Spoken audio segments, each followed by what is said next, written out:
Hello, good morning. यहाँ पर हम सेमेस्टर 5 के लिए पेपर नंबर 11 का और एक प्रश्न द्विवेदी युगीन कविता की विशेषताओं की चर्चा करेंगे। यहाँ प्रश्न बन रहा है द्विवेदी युगीन कविता की विशेषताओं की चर्चा कीजिए। उसमें हम प्रस्तावना, राष्ट्रीयता, आम आदमी की स्थापना, आदर्श नीति और मूल्यों की स्थापना, प्रेम के आदर्श रूप का चित्रण, काव्य विषयों का विस्तार, हास्य व्यंग्य का पुट, काव्य शैली और रूप और मूल्यांकन के आधार पर हम इस प्रश्न को देखेंगे। यहाँ प्रस्तावना के तौर पर हम देखेंगे कि जो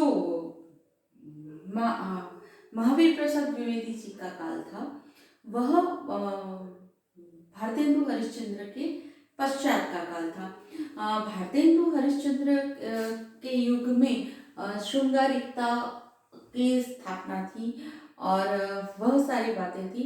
तो यहाँ पर महावीर प्रसाद द्विवेदी जी ने इस युग में कविता को शृंगारिकता से बाहर निकालकर राष्ट्रीयता, स्वतंत्रता आदि विषयों पर हमारे सामने प्रस्तुत की। और द्विवेदी जी ने सर्व स्वीकृति साहित्य के नेता थे और इसके लिए इस युग का नाम भी द्विवेदी युग पड़ा था। यह सरस्वती पत्रिका के संपादक थे और जब उन्होंने सरस्वती पत्रिका का संपादन किया तुरंत ही भाषा एवं साहित्य में नई गतिविधियों का उन्होंने प्रस्फुटन किया। उन्होंने खड़ी बोली को परिमार्जित किया और काव्य के उपयुक्त उसे बनाया। इस प्रकार हम कहें तो अनेक नवी प्रवृत्तियां इस युग में हमारे सामने आई और जिसके कारण जन चेतना जो थी वह जागे ऐसे कार्य हुए। और इसमें हम जो भी कार्य हुए यानी कि जो विशेषताएं हुई उनमें पहली जो विशेषता है उसका नाम राष्ट्रीयता है। उसके विषय में हम बात करेंगे। जब हम अंग्रेजी शासकों के गुलाम थे उस संदर्भ को लेकर इस युग में कविता में राष्ट्रीयता का स्वर बुलंद हुआ। यानी कि कहने का तात्पर्य यह है कि हम जब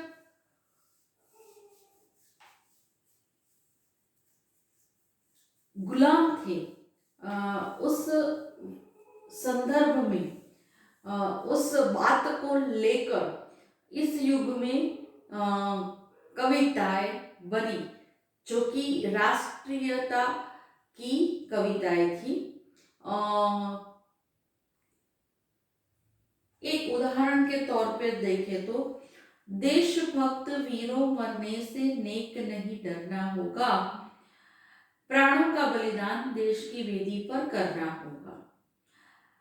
प्रायः यहाँ पर सभी कवियों ने देशभक्ति पूर्ण कविताएं लिखकर तत्कालीन भारतीय युवा पीढ़ी को आजादी प्राप्त कराने के लिए प्रेरित किया। भारत के भव्य अतीत का गौरवगान करते हुए वर्तमान हिंद दशा पर क्षोभ प्रकट किया।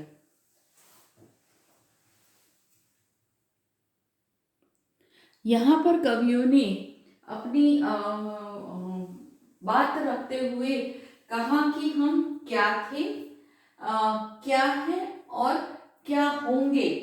हाँ, हमारे देश में जो अंधविश्वास, जाति पाति रूढ़ियाँ आदि जैसी परंपराएं थी उनसे बाहर निकलकर उन्होंने यानी कि द्विवेदी युगीन कवियों ने युवा पीढ़ी को आह्वान किया कि आप राष्ट्र के प्रति जागे और इन सब से बाहर निकले, जिससे राष्ट्र का उत्थान हो सके। और इसी कारण उन्होंने इन कविताओं में अपनी बात प्रस्तुत की कि जिससे समाज में बुराइयां, अंधविश्वास जैसी जो बातें थी वह चली जाए, निकल जाए। और स्वदेशी वस्तुओं के उपयोग पर भी इन्होंने अधिक बल दिया।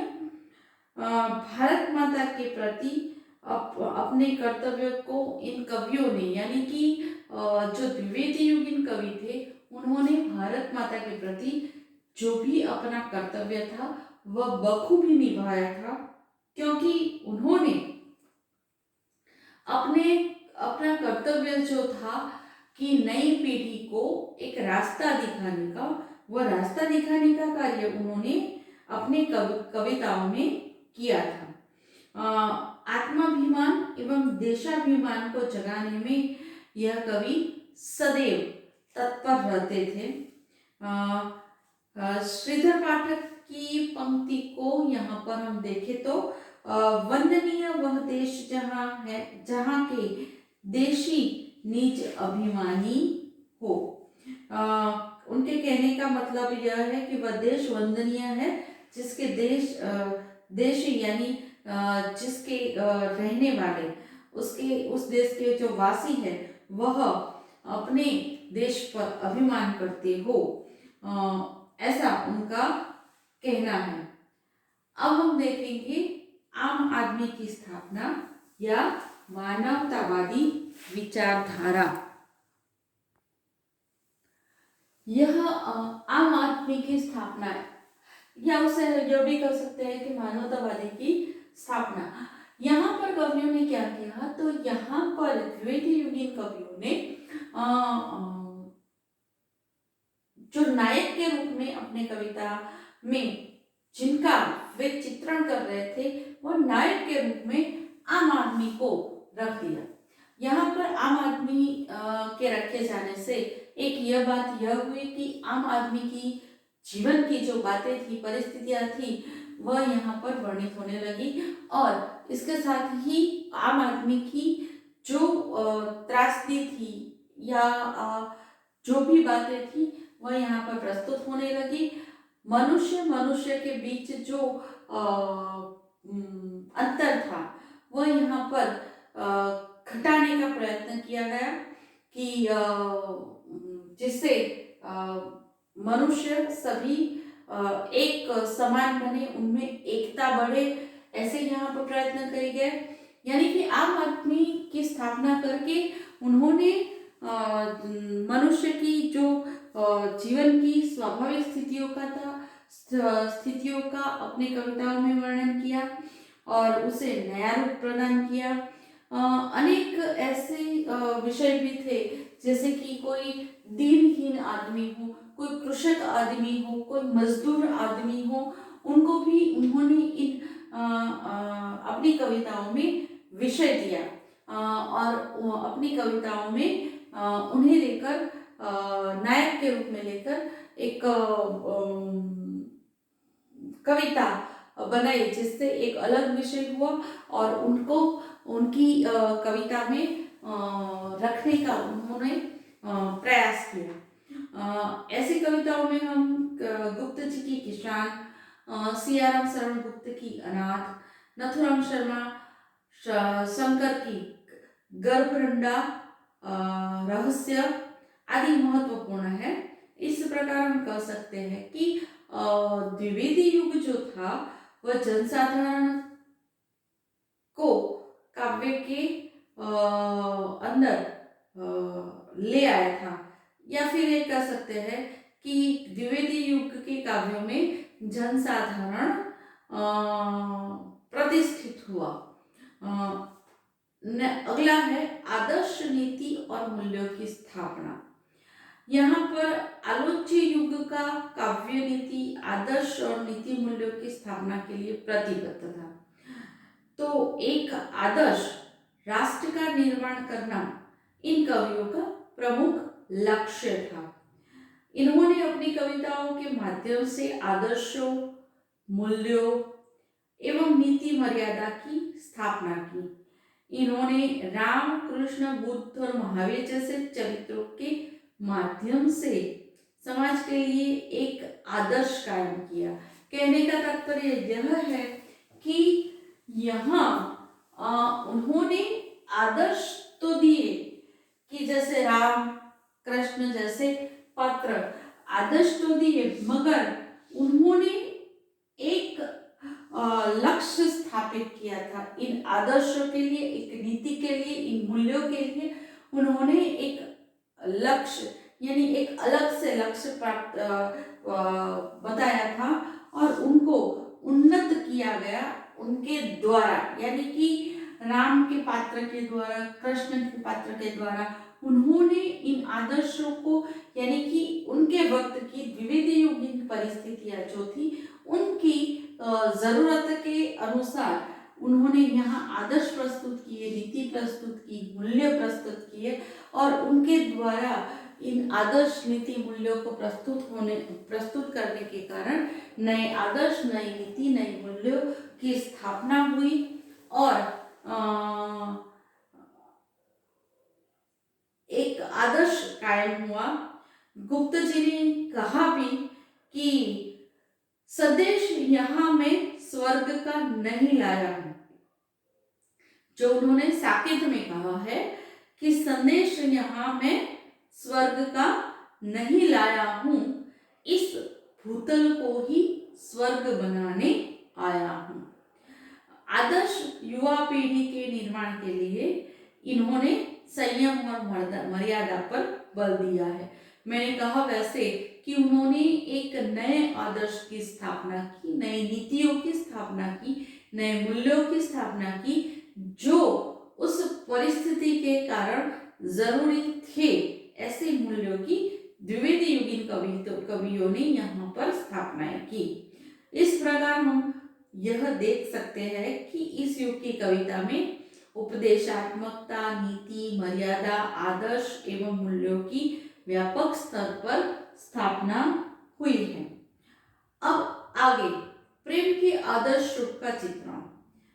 इस युग की कविता में रीतिकालीन श्रृंगारिकता एवं वासनापरक चित्रण नहीं हुआ, परंतु प्रेम के आदर्श और पवित्र रूप का वर्णन मिलता है।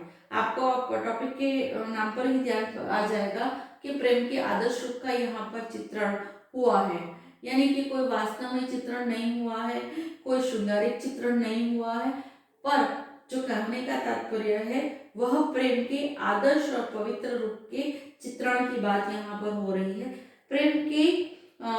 प्रेम में आत्म बलिदान की भावना भी यहाँ पर मिलती है। साकेत में उर्मिला का प्रेम और प्रिय प्रवास में राधा का प्रेम भाव, इसके श्रेष्ठ उदाहरण कवियों ने यहाँ पर प्रस्तुत किए हैं। प्रिय प्रवास की जो राधा है वह कृष्ण को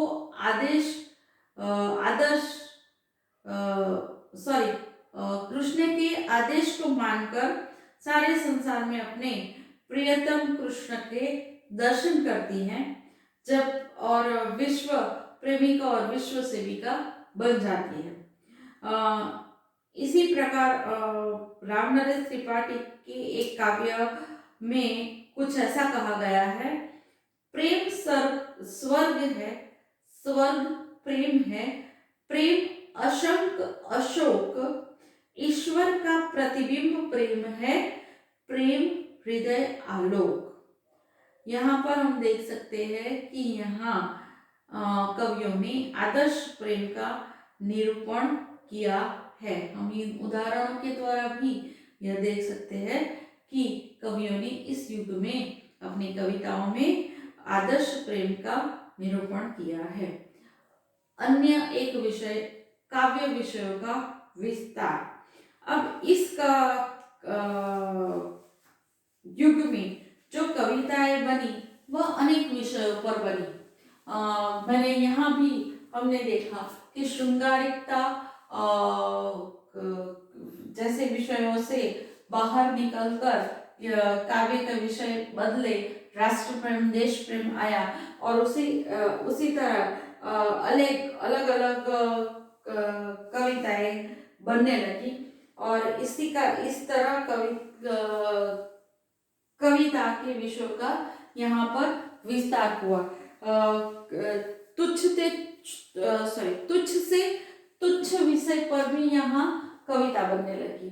ऐसा नहीं था कि उच्च विषय पर ही यहाँ पर कविता बनती थी, कोई भी तुच्छ विषय हो, कोई भी जीवन की परिस्थितियां हो, कैसी भी परिस्थितियां हो जो निम्न लगती हो उस पर भी, और तुच्छ से तुच्छ विषय पर भी यहाँ पर कविताएं बनती थी। राम पर भी बनती थी, कृष्ण पर भी बनती थी, बौद्ध पर भी बनती थी। इस प्रकार अलग अलग विषयों पर यहाँ पर कविताएं बनती थी। इस युग में प्रकृति को एक स्वतंत्र उपकरण मानकर इसका चित्रण किया गया था। प्राकृतिक उपदेश और उद्देश्य के रूप में बहुत कम चर्चित हुआ। इसमें स्थूलता का अभाव था, फिर भी ताजगी मिलती थी और यह इस प्रकार यहाँ हमें विषयों में विविधता मिलती है। यहाँ पर हम आगे देखेंगे हास्य व्यंग्य का पुट। अगला टॉपिक हमारा है हास्य व्यंग्य का पुट। इस युग की कविता में हास्य व्यंग्य का संयुक्त रूप मिलता है और संयमित रूप भी मिलता है। भारतेंदु युग में जैसे यह जो हास्य व्यंग्य की चुलबुलाहट थी वह यहाँ पर मिलती नहीं है। वैसे ही इस युग के कवि गंभीर प्रकृति के थे और इनके हास्य व्यंग्य में भी गंभीरता और संयम के हमें दर्शन होते हैं। यानी कि इस युग के कवि जो थे उनमें संयमता मिलती थी और हास्य व्यंग्य अधिक नहीं मिलता था। और यहाँ कवियों ने सामाजिक कुरीतियों, बाह्याडंबर, विदेशियों का अंधानुकरण, राजनीतिक और आर्थिक शोषण जैसे विषयों पर हास्य व्यंग्य प्रधान कविताएं लिखी। आचार्य द्विवेदी ने विदेशी सभ्यता का अंधानुकरण करने वालों की खिल्ली उड़ाते हुए लिखा, अचपुन पहिरी बूट हम डाटा, बाबू बने न डेरात डेरात, लागिन आवे आय जाय, सबन मां कंठो फुटतब बल बतात।